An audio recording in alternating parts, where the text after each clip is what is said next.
नमस्कार, स्वागत है आपका जस्ट इंडिया में और मैं हूं आपके साथ मुस्कान। रुक करेंगे उन तमाम खबरों का जिनका सरोकार है आपसे। खबरों के प्रायोजक हैं आरोग्य मास्क लगाएं, कोरोना से सुरक्षित रहें।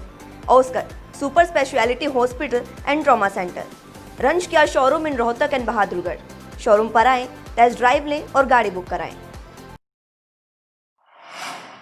हरियाणा के मुख्यमंत्री मनोहर लाल ने शुक्रवार को चंडीगढ़ में वीडियो कॉन्फ्रेंसिंग के माध्यम से श्री विश्वकर्मा कौशल विश्वविद्यालय के प्रथम राष्ट्रीय कौशल उत्कृष्टता पुरस्कार वितरण समारोह को संबोधित किया।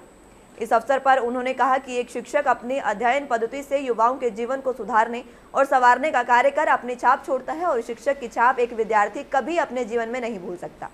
मुख्यमंत्री ने राष्ट्रपिता महात्मा गांधी और देश के दूसरे प्रधानमंत्री लाल बहादुर शास्त्री को भी इस दौरान नमन किया। उनको श्रद्धांजलि देते हुए उन्होंने कहा कि दोनों महापुरुषों ने अपने अपने सिद्धांतों पर चलते हुए देश के विकास और पद्धति में अहम योगदान दिया है।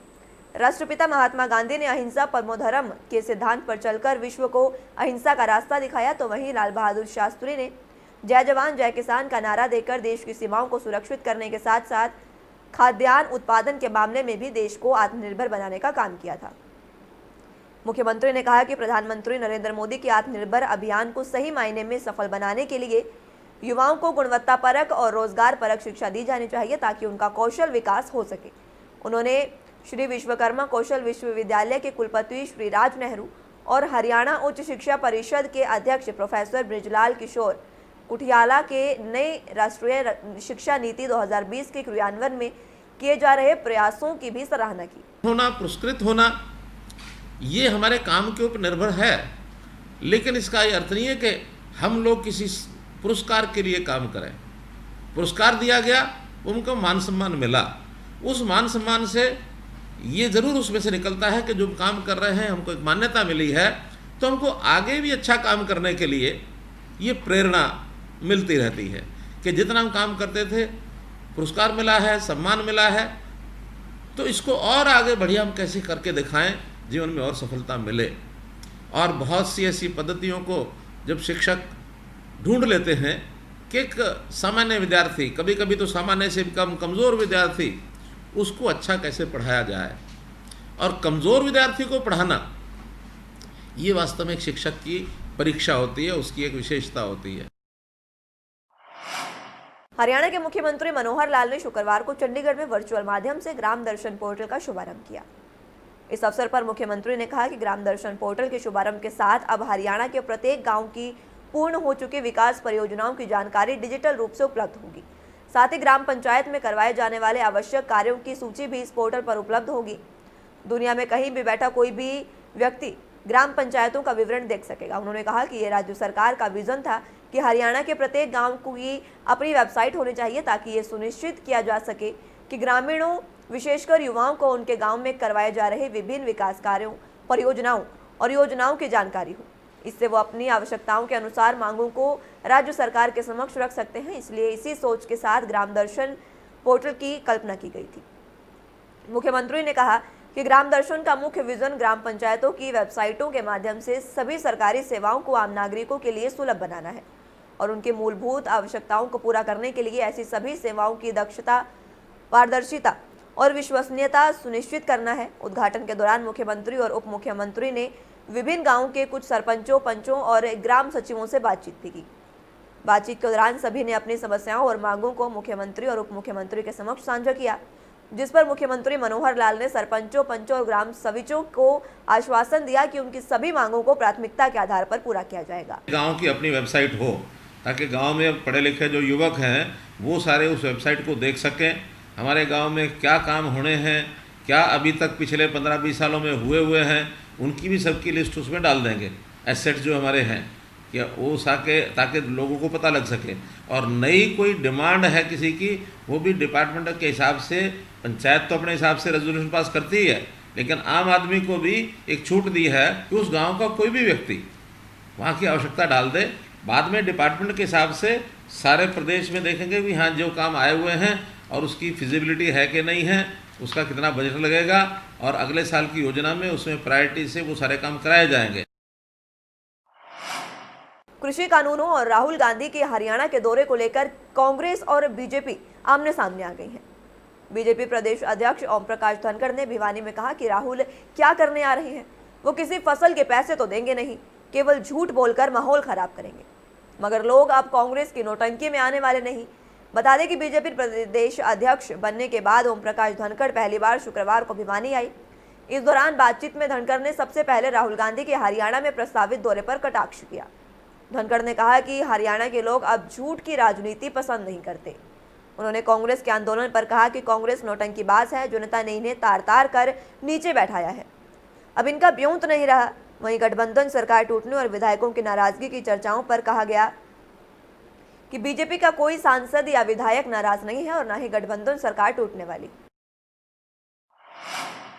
हरियाणा कांग्रेस की प्रदेश अध्यक्ष कुमारी शैलजा ने बीजेपी पर निशाना साधते हुए कहा कि बीजेपी सरकार के कृषि विरोधी कानूनों के खिलाफ किसानों को अपना समर्थन देने के लिए कांग्रेस के पूर्व राष्ट्रीय अध्यक्ष और सांसद राहुल गांधी 5 अक्टूबर से हरियाणा का दौरा करेंगे। राहुल गांधी के आने की आहट से ही बीजेपी सरकार बौखला गई है। हर मोर्चे पर विफल साबित हो रही इस सरकार को अब राहुल गांधी के आने का डर और खौफ सता रहा है। उन्होंने बताया कि राहुल गांधी के दौरे की रूपरेखा बनाने के लिए 3 अक्टूबर को दोपहर 3 बजे नई दिल्ली स्थित गुरुद्वारा रकाबगंज रोड पर हरियाणा कांग्रेस की बैठक बुलाई गई है। बैठक में पार्टी के सांसद, विधायक, पूर्व सांसद, पूर्व विधायक और वरिष्ठ नेता मौजूद रहेंगे। सरकारी अस्पतालों में कोविड-19 की जांच के लिए चार्ज लागू किए जाने के बाद करीब 10% जांच घट गई है। इससे नए मरीजों की संख्या में भी कमी आई है। सरकारी अस्पतालों में 20 सितंबर से कोरोना जांच पर चार्ज लागू किया गया था। तब से शुक्रवार तक 13 दिनों में 3,22,111 जांचें हुई। इनमें से 21,771 लोग पॉजिटिव मिले हैं, यानी 6.75%। जबकि इससे पहले 6 से 19 सितंबर तक के 13 दिनों में हुई 3,56,884 जांचों में 34,593 लोग संक्रमित मिले थे, यानी 9.69 पॉजिटिव थे। ऐसे में जहां जांचों में करीब 10% की कमी आई है, वहीं मरीजों की संख्या में भी 3% की कमी आई है। स्वास्थ्य विभाग के एसीएस राजीव अरोड़ा ने बताया कि टेस्टिंग के रेट 400 रुपये घटाए गए हैं। सभी सरकारी और प्राइवेट अस्पतालों में RT-PCR जांच के 1200 रुपये मरीज को देने होंगे, जबकि रैपिड एंटीजन टेस्ट के लिए पहले की तरह 650 और IgG आधारित एलिसा जांच के लिए 250 रुपये ही लगेंगे। जून में सरकार ने प्राइवेट लैब में RT-PCR जांच के 2400 रुपये निर्धारित किए थे, लेकिन बाद में अगस्त के आखिर में 800 रुपये घटाए गए थे। वहीं आंकड़ों की बात करें तो प्रदेश के राज्य मंत्री अनूप धानक और IAS AK सिंह समेत प्रदेश के 1,245 नए मरीज मिले हैं, जबकि 19 लोगों की वायरस ने जान ले ली है। सबसे ज्यादा 3 मौतें हिसार में हुई हैं, जबकि यमुनानगर, करनाल, जींद, पानीपत, फतेहाबाद, फरीदाबाद और गुरुग्राम में 2-2, जबकि पंचकुला और अंबाला में 1-1 मरीज की मौत हुई है। अब जहां कुल संक्रमितों की आंकड़ा 1,31,597 हो गया है, वहीं मौतों की संख्या 1,497 पर पहुंच गई है। एक दिन में 1,678 मरीज ठीक हुए हैं। अब तक ठीक होने वालों की संख्या कुल 1,16,716 अस्पतालों से डिस्चार्ज भी हो चुके हैं। बद्रीनाथ यात्रा गीता गोपाल संस्था अंबाला द्वारा धर्मनगरी कुरुक्षेत्र से बाइक यात्रा का आयोजन किया गया। इस यात्रा को गीता मनीषी स्वामी ज्ञानानंद ने विश्व विख्यात ब्रह्म सरोवर से हरी झंडी दिखाकर रवाना किया। गीता गोपाल संस्था द्वारा निकाली गई बाइक यात्रा धर्मनगरी कुरुक्षेत्र से होती हुई गोवर्धन के रास्ते हरिद्वार, ऋषिकेश और बद्रीनाथ जाएगी। स्वच्छता के साथ साथ यात्रा कोरोना महामारी का भी संदेश दे रही है। कोरोना काल में किसी को डरने की जरूरत नहीं है और इस बीमारी से लड़ने की जरूरत है। उन्होंने कहा कि आप मास्क लगाकर रखें, अच्छी तरह से अपने हाथों को सैनिटाइज करते रहें। स्वामी ज्ञानानंद के मुताबिक बाइक यात्रा पूरी तरह से ट्रैफिक नियमों का भी पालन कर रही है। जो भी बाइक चला रहे हैं उनके साथ साथ जो पीछे बैठे हैं उन्होंने भी हेलमेट डाले हुए हैं और यात्रा पर्यावरण के साथ साथ समाज के लोगों को भी संदेश दे रही है। जब आप वाहन चला रहे हो तो सभी को ट्रैफिक नियमों का पालन करना चाहिए।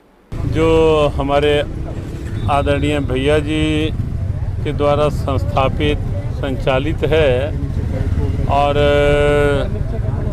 अनेक वर्षों से ये पर्यावरण तीर्थ यात्रा कहें, तीर्थ रैली कहें, और बाइक के माध्यम से ही चलती है। यद्यपि यात्रा 25 दिन तक चलती है हर वर्ष, लेकिन इस वर्ष ये यात्रा 12 दिन के लिए ही है। आज चल रहे हैं और 13 तक ये यात्रा रहेगी। त्योहारों के मौसम को ध्यान में रखते हुए रेलवे अब विशेष ट्रेनें चलाएगा। इसके लिए रेलवे ने सभी रेल मंडलों से सुझाव मांगे हैं। इन ट्रेनों का किराया सामान्य ट्रेनों की अपेक्षा कुछ अधिक हो सकता है। हरियाणा की बात करें तो यहां से नई दिल्ली चंडीगढ़ शताब्दी की तर्ज पर चंडीगढ़ से लखनऊ, चंडीगढ़ से डिब्रूगढ़ और चंडीगढ़ से वाया सहारनपुर मुरादाबाद होते हुए बिहार और वैष्णो देवी के लिए ट्रेनों का चलाने पर विचार किया जा रहा है।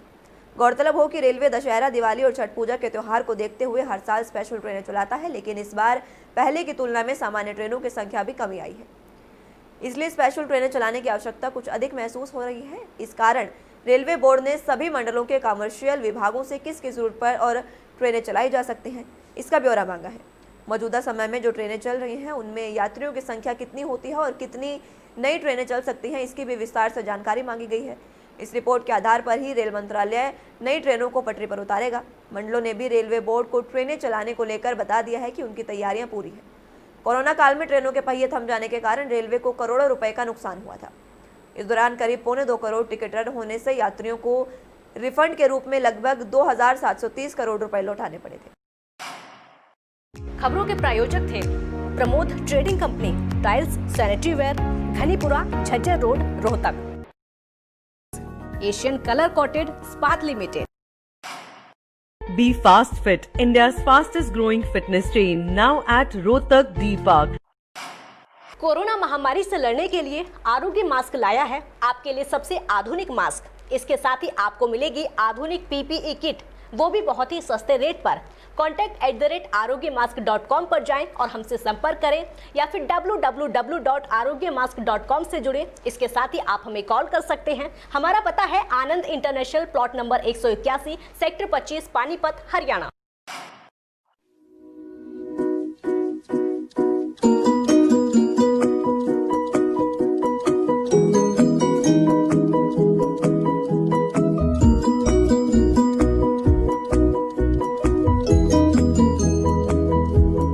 मेडिफिल इंटरनेशनल, 7 शीतल कॉम्प्लेक्स, सुभाष नगर, रोहतक।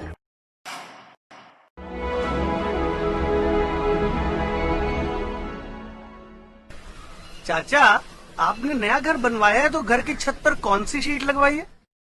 बेटा, मैंने अपने घर की छत पर एशियन शीट लगवाई है क्योंकि वो कभी न मिटने वाले ओरिजिनल निशान की चादरें हैं। साथ में ISI का चिन्ह, 5 साल की वारंटी के साथ साथ पैसों का सही मूल्य देने वाली वही इकलौती शीट्स है। क्योंकि नाम नहीं, पहचान जरूरी है। फिलहाल के लिए इतना ही। जुड़े रहिए जस्ट इंडिया के साथ। नमस्कार।